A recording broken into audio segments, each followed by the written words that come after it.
For the next chapter, I wanted to go over the tarot cards and how to do a psychic reading.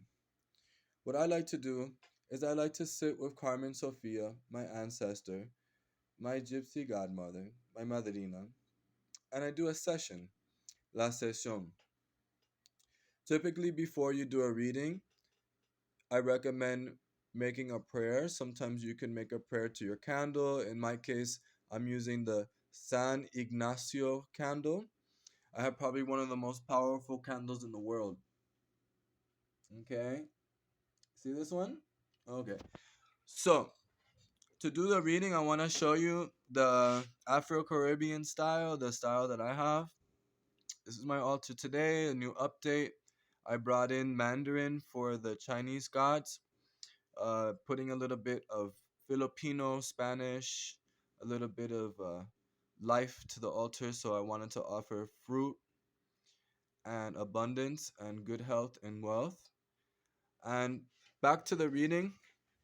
Today's numbers are the Wild 2, the number 5, and number 4. Today I'm going to introduce you the Gypsy Witch card deck. This is one of the most popular in my family, I think, and we use these cards to do our readings.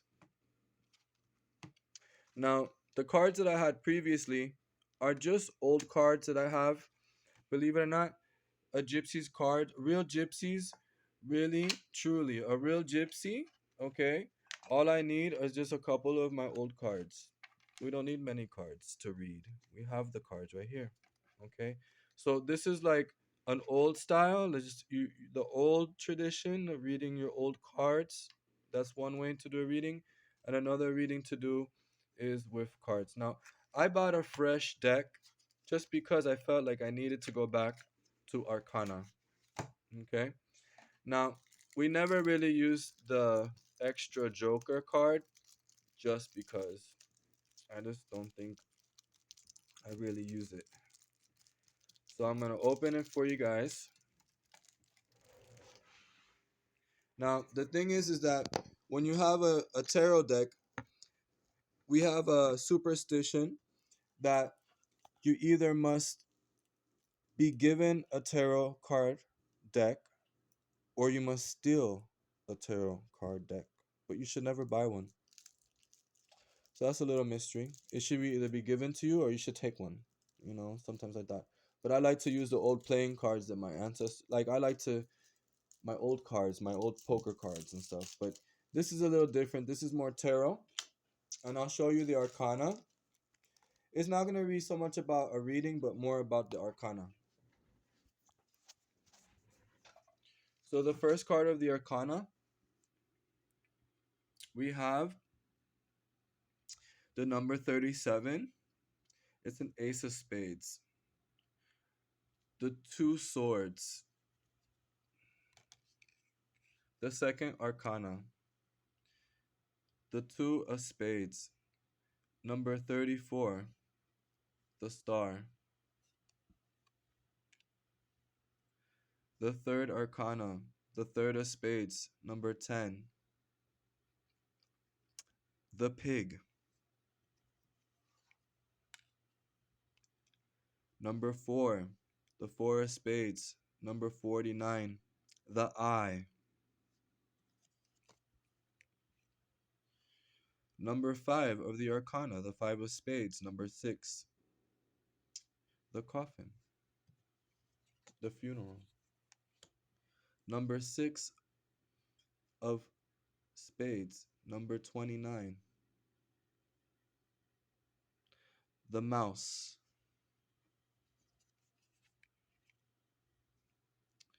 Number 25, clouds. 7, 8, number 32, the mountain.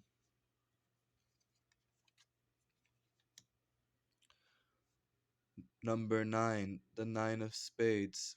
Number 41, the sacred rose. Number 10, the ten of spades. Number 30, the rod. And I'll stop there with the last card. I like this card a lot. It's something that I remember as a kid when they used to do cards. It kind of reminds me of me. It's the shepherd card. It indicates intense love of life and strong fellow feeling. And it's kind of like this card of like a journey, like this the shepherd. He's watching the sunrise. And so I don't know, I was feeling connecting to this card.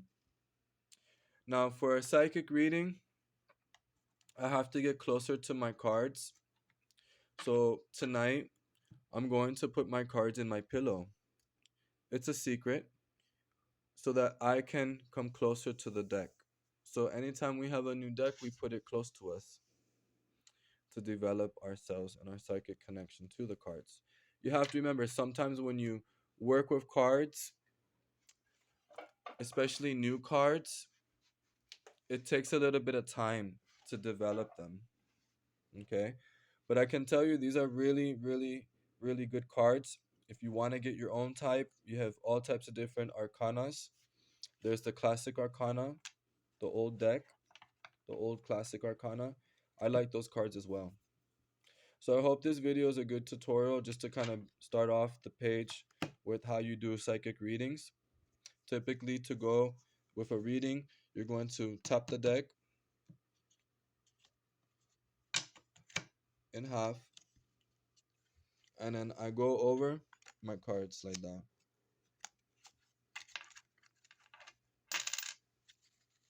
Now for this card, I have the two of clovers, number 46, the railroad, forecast a long journey. If near, number 44, a serious accident. If near, number 29, a robbery. So this is a really strong card, guys. If you guys are driving, please be safe, be careful, do not drive fast. If you're at an intersection, please stop. Give it a chance to wait. Sometimes there's pedestrians, sometimes there's cars moving. You need to be patient. Try to give yourself more time during your day. This is a forecast to always stop at the railroad tracks to take caution when you pass a railroads. Always do the sign of the cross when you cross the railroads. So the railroads is a very important symbol in my culture because our families used to build a railroad. The railroad card can be a sign of death. Okay, it could be a sign of accidents. So it's just a warning to be careful, to be more cautious, and to be aware of any type of wrong path. Okay, please be safe, guys. I hope this was informative video. The last card I'll show you for the reading was the Ace of Clovers. This is the four directions, the four directional cross.